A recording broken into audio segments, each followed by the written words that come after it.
네, 오늘 골든타임이라는 제목을 가지고 함께 스바냐서의 말씀 함께 살펴보도록 하겠습니다. 최근 우리 사회 문제로 화두가 되었던 것이 있습니다. 바로 이 응급실 뺑뺑이라는 단어였는데요. 이 응급 환자가 치료를 받아야 되는데 이 구급차를 타고 가도 응급실에서 이 환자를 받아주지 않아서 뭐 이런저런 이유가 있겠죠. 다 설명하기는 어렵겠지만 의사가 없어서 진료를 할 수 없어서 아니면 공간이 부족해서 다양한 이유로 이 환자를 거부하게 되는 상황들이 많이 발생했습니다. 그래서 이 응급실 저 응급실 뺑뺑이 돌듯이 하다가 제때 치료를 받지 못하는 문제가 우리 사회에 도드라지게 나타났습니다. 이렇게 응급실을 뺑뺑이 돌면서 환자의 생사를 가르는 이 결정적인 시간인 골든타임을 놓쳐버리게 되면 어떤 명의가 와도 어떤 명의의 할아버지가 와도 환자를 치료할 수 없게 되어버리는 것이죠. 심각한 경우에는 사망에 이르기도 합니다. 환자가 이 골든타임 안에 응급차를 탔는데도 정작 받아주는 병원이 없어서 길 위에서 아까운 생명이 잃고 있었습니다. 살 수 있는 시간이 주어졌음에도 환자를 받아줄 응급실, 그 하나의 피난처가 없어서 죽음을 맞이할 수밖에 없었던 것이죠. 그런데 여러분, 우리 영적인 현실도 이와 비슷한 것 같습니다. 스바냐 선지자는 하나님의 무서운 진노와 심판의 날이 다가오고 있다고 계속해서 경고했습니다. 우리는 스스로 구원할 능력이 전혀 없는 마치 이 구급차를 탄 환자들과 같습니다. 하지만 바로 이 절망의 끝자락에서 하나님께서 심판의 버튼을 누르시기 직전에 마치 이 기적처럼 영혼의 골든타임을 허락하셨습니다. 감사하게도 세상의 응급실은 우리를 거절할지 몰라도 우리 하나님은 이 골든타임 안에 십자가라는 완벽한 피난처, 구원이라는 완벽한 피난처를 열어두셨습니다. 오늘 본문은 죽어가는 우리를 살리시기 위해 울리는 하나님의 음성이자 다급한 사이렌과 같습니다. 이 긴박한 은혜의 시간, 영혼의 골든타임에 우리가 살기 위해서는 어떻게 해야 하는지 함께 본문을 살펴보도록 하겠습니다. 첫째로 하나님께서는 수치를 모르는 자를 부르십니다. 우리가 하나님의 이 영적 응급실에서 치료를 받으려면 가장 먼저 먼저 알아야 할 것이 있습니다. 그것은 바로 내가 당장 치료가 시급한 환자, 이 중환자임을 스스로 인정해야 하는 것이죠. 즉, 내가 하나님 앞에 죄인된 자, 수치를 모르는 자라는 사실을 인지하고 자각하는 사람만이 이 하나님의 음성에 반응할 수 있는 것입니다. 의사가 아무리 살리려고 해도 환자 본인이 나 멀쩡하다, 나 건강하다, 치료받을 필요 없다 우기면서 병원을 가지 않거나 치료를 거부하면 도저히 고칠 수 있는 방법은 없습니다. 우리가 처한 상황도 마찬가지인 것이죠. 우리가 지금 당장 치료를 받아야 되고 하나님께 나아가야 할 골든타임에 처해 있음에도 불구하고 나는 괜찮다, 나는 아무렇지 않다, 나는 수치를 모르는 자가 아니다 라고 여기는 순간 우리는 하나님 앞에 나아갈 수 없게 되는 것이죠. 오늘 본문 1절에서는 하나님은 우리를 향해 아주 아픈 진단명을 내리십니다. 우리 모두가 수치를 모르는 자, 수치를 모르는 백성이다라고 이야기하십니다. 쉽게 말해서 죄를 짓고도 얼굴 한번 붉히지 않는 이 뻔뻔한 존재, 영적인 감각이 마비된 존재, 쉽게 말해 하나님을 찾지도 구하지도 않는 그런 존재가 바로 유다 백성들이었고 이스라엘 백성들이었고 바로 이 말씀을 듣는 이 죄인들에게 하시는 말씀인 것이죠. 당시 사람들은 속으로 온갖 우상 숭배와 다양한 죄를 지으면서도 겉으로는 성전에 나와 예배를 드렸습니다. 명색이 언약 백성, 하나님의 백성이라고 불리는 그들이었지만 그 속은 이방인들과 같이 수치를 모르는 백성, 하나님을 구하지 않는 자들과 크게 다르지 않았다라고 오늘 1절에서 말씀하는 겁니다. 정작 그 사람들, 이 백성들은 우리는 성전에 오기 때문에, 우리는 성전이 있기 때문에, 우리는 그래도 하나님의 말씀을 가지고 있기 때문에, 율법이 있기 때문에, 제사를 드리기 때문에 이런저런 이유로 괜찮다 여겼습니다. 즉 마치 환자가 난 아프지 않다, 나는 건강하다 착각하는 것처럼 이 하나님의 백성들은 자신들이 이 수치를 모르는 백성이 아니라 하나님을 잘 아는 백성이라 착각했던 것입니다. 신약성경 요한계시록에는 라오디게아 교회, 특별히 요한계시록은 7교회를 향한 이 편지가 기록되어 있는데, 그 중에 라오디게아 교회를 향한 예수님의 말씀이 적힌 부분에 보면 17절에 이렇게 기록되어 있습니다. 내가 말하기를 나는 부자라 부유하고 부족한 것이 없다 하나 내 곤고한 것과 가련한 것과 가난한 것과 눈먼 것과 벌거벗은 것을 알지 못하노라. 이 라오디게아 교회의 이 분위기가 자신들은 돈도 많고 신앙적으로도 괜찮고 충분히 자신들이 잘 살고 있다 여긴다 생각했지만, 정작 예수님이 보시기에, 하나님께서 보시기에 그들이 얼마나 부족하고 수치스럽고 비참한 존재인지 알지 못한 채 살아가고 있었다는 것이죠. 영적으로 얼마나 무감각해졌으면 눈에 보이는 부와 눈에 보이는 힘에 의존했지, 정작 하나님이 필요하다는 사실, 하나님께 나아가야 된다는 사실, 하나님의 은혜가 필요하다는 사실을 모르고 있었다는 것이죠. 그 영적인 이 무감각함 때문에 나의 영혼이 벌거벗겨져도, 나의 영혼이 죽어가고 있어도 아무런 아픔을 느끼지 못하는 그런 상황이었던 것입니다. 그것이 어쩌면 이 유다 백성들의, 이스라엘 백성들의 모습이었고, 혹은 또 우리의 모습은 아닌가 모릅니다. 솔직히 우리 안에도 세상 사람들과 똑같이 이 라오디게아 교회 사람들처럼, 이 유다 백성들처럼 우리 안에도 세상과 세상의 것을 욕심내고 또 세상 사람들을 미워하는 마음들, 그냥 세상 사람도 크게 다르지 않는 모습들을 가지고 있으면서도 여전히 나는 교회를 다니고 있다는 이유만으로, 그리고 나는 기도도 하고 말씀도 읽고 말씀 묵상도 하고 찬송도 하고 전도도 하고 다 하고 있다라는 이유만으로 나는 그래도 환자는 아니잖아 라고 스스로 위안하고 있다면, 그것은 유다 백성들과 동일하게 수치를 모르는 상황일지도 모른다는 것입니다.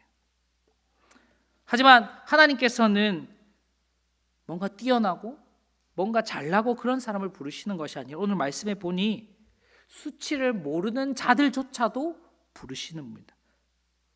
어쩌면 뻔뻔하고 염치 없이 하나님을 구하지도 않는 자들에게도 모이라 말씀하시면서 그들에게도 다시 한번 하나님을 찾을 수 있는 기회를 주시는 겁니다. 하나님을 구하지 않고 정작 하나님과는 전혀 상관없는 삶을 살고 있는 그들에게도 다시 내 앞으로 모이라, 수치를 모르는 자들아 모이라 말씀하시는 겁니다. 그들을 부르시는 것처럼 지금 우리 이 자리에 앉아 있는 우리에게도 하나님께서 말씀하십니다. 내 앞으로 모이라, 내 앞으로 나와라. 애타게 우리를 부르시는 그 음성을 이 시간 우리는 들어야 할 것입니다. 그리고 하나님 앞에 우리가 얼마나 수치스러운 존재였는지를 깨달아야 됩니다. 그것이 이 하나님의 임박한 심판 앞에 놓인, 이 골든타임에 놓인 우리가 해야 할 첫 번째 일인 것이죠. 하나님, 제가 잘하고 있는 줄 알았는데, 제가 건강한 사람인 줄 알았는데 환자였습니다. 수치를 모르는 사람이었습니다. 무능한 죄인이었습니다. 영적으로 병든 자였습니다. 그것을 인정하기 시작할 때 비로소 내 상황이 골든타임이고, 내 상황이 하나님의 은혜가 필요한 상황이고, 하나님께 나아가야만 한다는 것을 깨닫게 될 것입니다. 그리고 그때 비로소 주님의 은혜가 우리 가운데 충만하게 일하게 되는 것입니다. 내가 주관자임을 깨달았다면 우리가 두 번째로 기억해야 될 것은 바로 우리에게 여유가 없다라는 겁니다.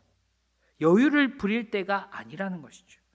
이 골든타임이라는 것이 한정적입니다. 그리 길지도 않습니다. 길어봤자 한두 시간. 심지어 가장 짧은 이 가장 위급한 상황인 이 심정지 상황에서는 최소 한 3, 4분 내에 심장이 다시 뛰지 않으면 거의 끝났다 봐야 되는 것이죠. 우리에게 주어진 이 영혼의 골든타임도 크게 다르지 않습니다. 우리가 보기에는 아직 괜찮아 보입니다. 주님 아직 오시려면 멀었지. 아직 주님의 심판이 임하려면 아직 세상의 마지막 때는 멀었지 않나 라고 쉽게 생각하지만 성경은 계속해서 경고합니다. 시간이 많지 않다. 여유가 없다라는 것이죠. 하나님의 은혜를 받아 누릴 그 은혜의 시간이 영원하지 않다라는 겁니다. 2절을 보면 동일한 편이 3개 등장합니다. 지나가기 전, 내리기 전, 이르기 전에. 영어로 따지면 이 before라는 단어인데 이 3번, 성경에서 특별히 3번 쓴다는 것은 이 단어를 강조하고 싶은 겁니다. 즉 2절에서는 하나님의 심판이 얼마나 긴박한지 곧 이르니까 빨리 그것이 이르기 전에 속히 주께로 나아올 것을 강조하고 있는 것이죠. 타작마당의 이 겨들이 강풍이 불면 휘리릭 하고 날아가 버리는데 하나님의 심판의 강풍이 불기 전에 겨 같은 우리가 빨리 주께로 피해야 된다. 주께로 나아가야 된다라고 이야기하는 것이죠. 우리가 아직 시간이 많다 여기고 오늘 못하면 내일 하면 되지 라고 여겼던 그 마음들, 우리에게 주어진 수많은 은혜와 기회의 시간, 회개의 시간은 하나님의 심판의 바람이 부는 그 순간에 순식간에 사라져 버릴지도 모릅니다. 돌이키고 싶어도 돌이킬 수 없는 때가 갑자기 다가올지도 모릅니다. 우리는 그것에 대해서 아주 민감하게 반응하지 못하고 살아갑니다. 목사인 저조차도 주님 오늘 밤에 오시겠지라고 절대 생각하지 않습니다. 그런데 하나님께서는, 성경은 그때가 도둑같이 아주 긴박하게 올 것이다 라고 이야기하는 것이죠. 그래서 우리는 매 순간 주님 앞에 나아가야 되고 주님 앞에 회개하는 삶을 살아가야 되는 것 아니겠습니까? 가끔 우리 특별히 저희 집도 그런데 아파트나 건물에 보면 화재 경보기가 있습니다. 보통 화재 경보기가 딱 이 사이렌 소리가 막 빡 울리면 대부분의 사람들은 가만히 있습니다. 왜 그럴까요?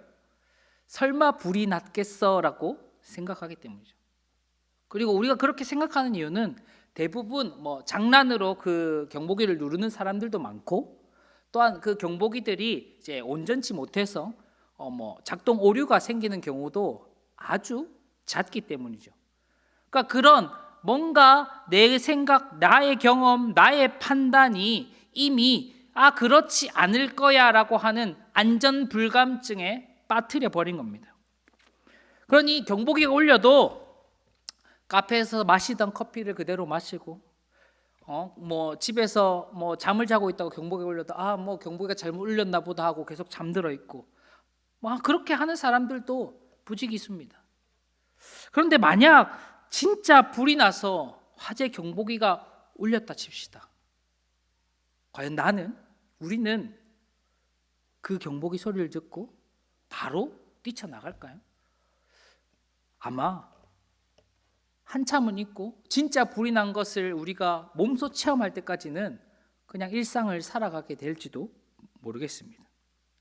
그러다가 혹 대피가 어려운 곳에 우리가 있었다면 그 피할 수 있는 그 골든타임을 놓쳐버리고 위험에 빠지게 되겠죠.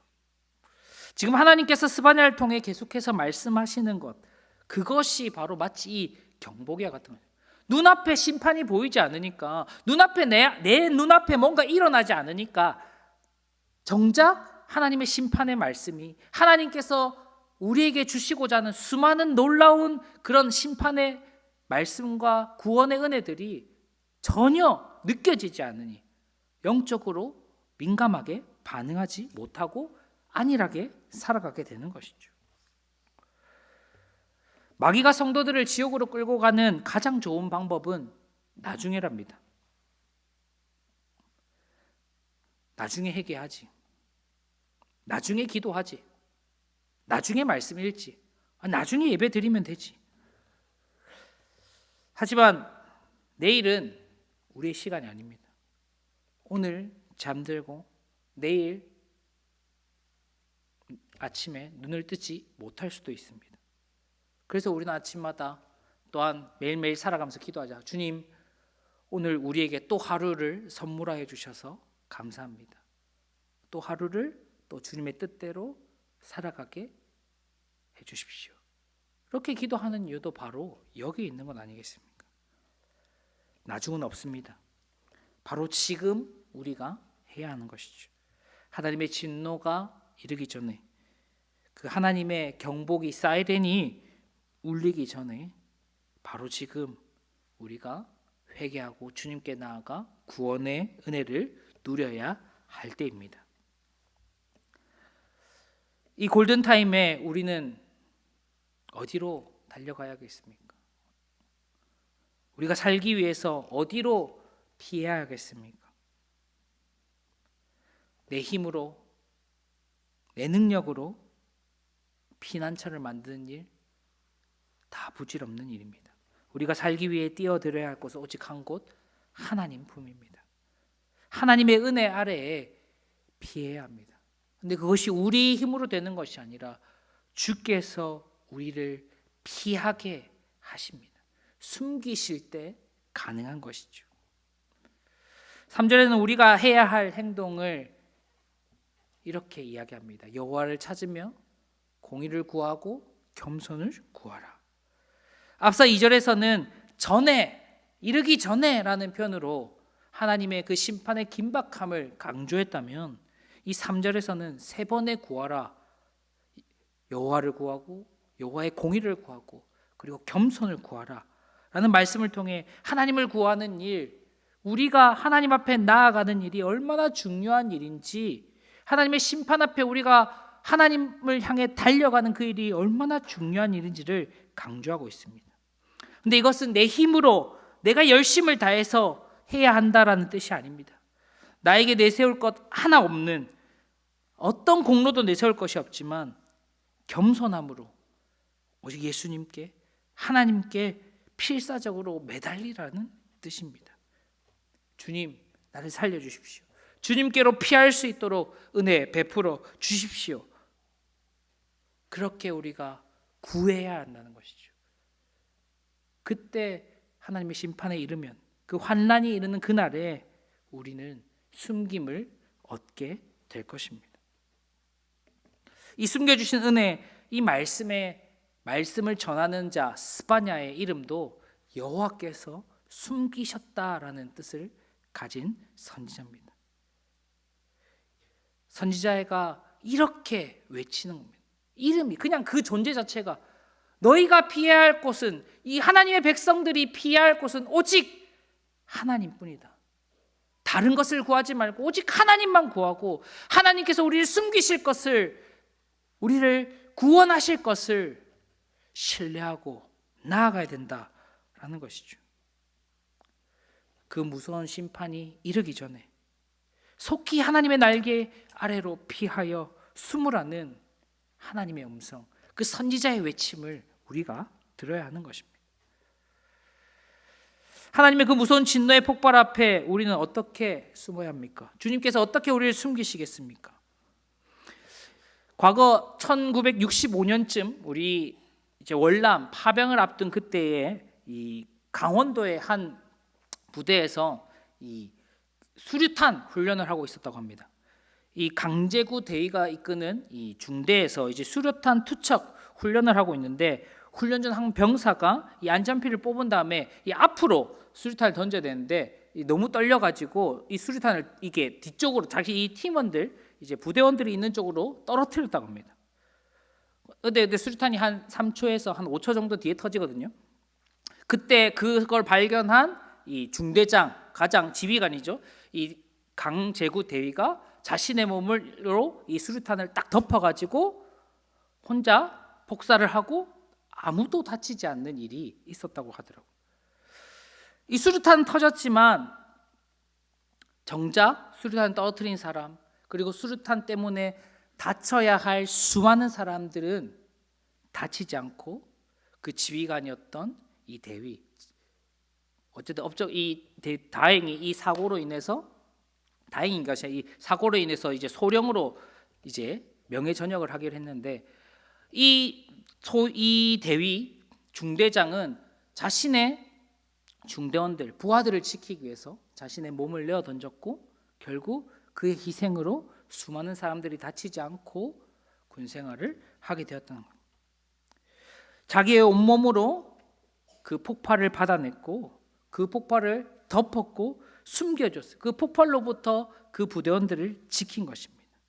그래서 한 명도 다치지 않았던 것이죠. 이 다가오는 진노의 날에도 우리를 덮어주실, 우리를 숨겨주실 분이 바로 우리 예수님 아니겠습니까? 우리의 유일한 피난처는 오직 예수 그리스도의 그 십자가, 그 십자가의 은혜, 그 십자가의 보혈, 그것입니다. 우리가 죄를 지어 하나님의 맹렬한 진노를 마주해야 합니다. 그 진노 앞에 멸망할 수밖에 없는 그런 존재입니다.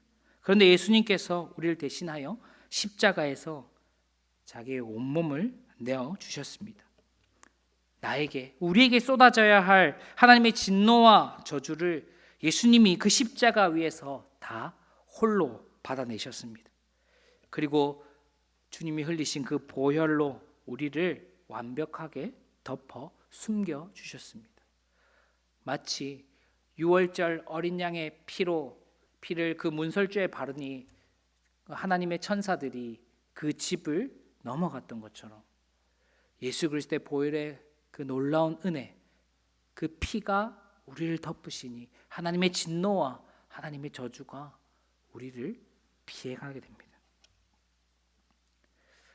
사랑 깊은 교회 성도 여러분, 나의 얄팍한 선행이나 나의 어떤 특별한 능력, 그런 것들, 아니면 나에게 주신 직분, 내가 가진 재정, 내가 가진 여유, 내가 가진 능력, 명예, 이런 것들이 우리를 하나님의 심판으로부터 막아줄 수 없습니다. 우리는 철저히 겸손하게 예수님 품으로 나아가야 합니다. 그 십자가 아래로 뛰어가야 합니다. 내 영혼의 골든타임인 바로 지금 우리는 예수 그리스도 십자가 아래로 숨겨지는 은혜가 절대적으로 필요합니다. 오늘 1절의 말씀처럼 수치를 모르는 자들아 모여라 하시는 그 예수님의 음성, 하나님의 음성을 이 시간 우리는 들어야 합니다. 그리고 그 음성에 반응해야 합니다. 혹여나 지금 내가 십자가가 아닌, 하나님의 사랑이 아닌, 주님의 은혜가 아닌 다른 것을 바라보고 있다면, 다른 것으로 자꾸 피하려고 하고 있다면 거기서 멈춰서 다시 그 십자가로, 하나님의 품으로 나아가야 합니다. 심판이 이르기 전에 이 은혜의 골든타임을 낭비하지 말아야 합니다.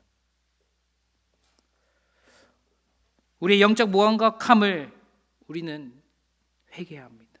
주님, 내가 환자였습니다. 내가 수치를 모르는 자였습니다. 내가 하나님을 찾지도 구하지도 않는 그런 사람이었습니다. 알고 보니 내가 그런 미련한 사람이었습니다. 라고 우리가 하나님 앞에 나아갈 것입니다.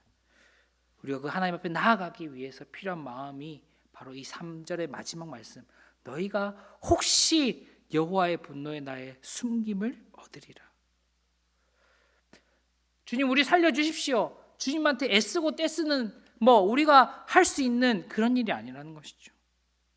혹시나 주님께서 하실 수 있다면 우리를 살려주십시오. 그런 겸손하고 간절한 마음으로 주님 앞에 나아가야 한다는 것입니다.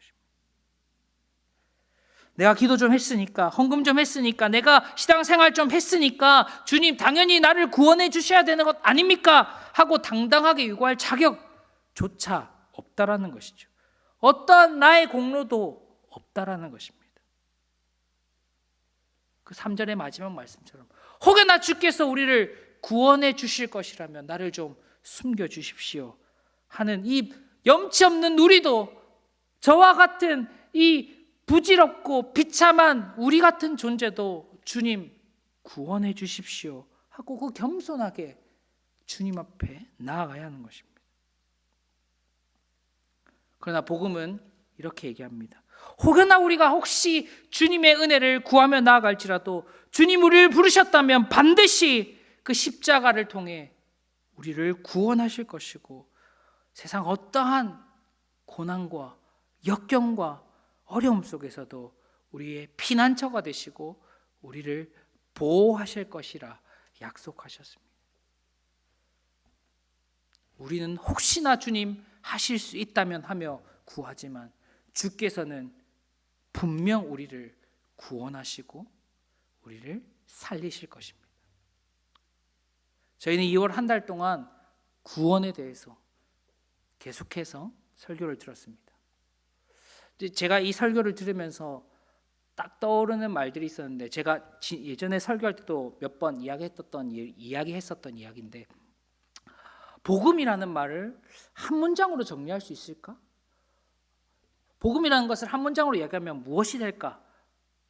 제가 이제 청년 때 저를 담당하신 목사님이 항상 가르쳤던 한 문장이 있었습니다. 그것이 뭐냐면 세상의 모든 문제를 해결하신 예수 그리스도의 십자가 승리다. 그것이 복음이다. 우리는 여전히 예수 그리스도의 그 십자가가 모든 것을 해결한다고 잘 못 믿는 것 같습니다. 분명 예수님의 십자가 중요하죠. 우리가 구원받고 천국 가는 일도 중요하지만 정작 내 인생에 생기는 수많은 문제와 어려움들을 자꾸 세상의 방법으로, 세상의 방식으로 마치 유다 백성들, 이스라엘 백성들이 우상 숭배를 통해 자신들의 상황들을 해결하려 했던 것처럼 여전히 십자가의 승리를 붙잡기보다 세상이 말하는 방식과 방법으로 내 삶을 자꾸 만들어내려고 하는, 저 인생의 주도권을 예수님이 아니라 자꾸 내가 잡고 흔들려고 하는 그런 모습이 여전히 우리에게 남아있다면 하나님께서 우리에게 말씀하실 것입니다. 수치를 모르는 자들아 모여라. 오늘 이 말씀을 듣는 우리에게 하나님 말씀하십니다. 이 골든타임이 지나기 전에 주님, 지금까지 내가 어떻게 살아왔는지, 내가 주님 앞에 너무나 죄인이지만, 너무나 수치스러운 자이지만, 그럼에도 혹시나 주께서 나를 구원하신다면 나를 숨겨주십시오. 나의 피난처가 되어주십시오. 나의 승리가 되어주시고 나의 구원자가 되어주십시오 하고 우리가 회개하며 나아가야 되지 않겠습니까? 나를 대신해서 온몸을 지키신 그 예수 그리스도, 그분 뒤로 우리는 숨어야 합니다. 그것만이 우리가 살 수 있는 유일한 피난처입니다.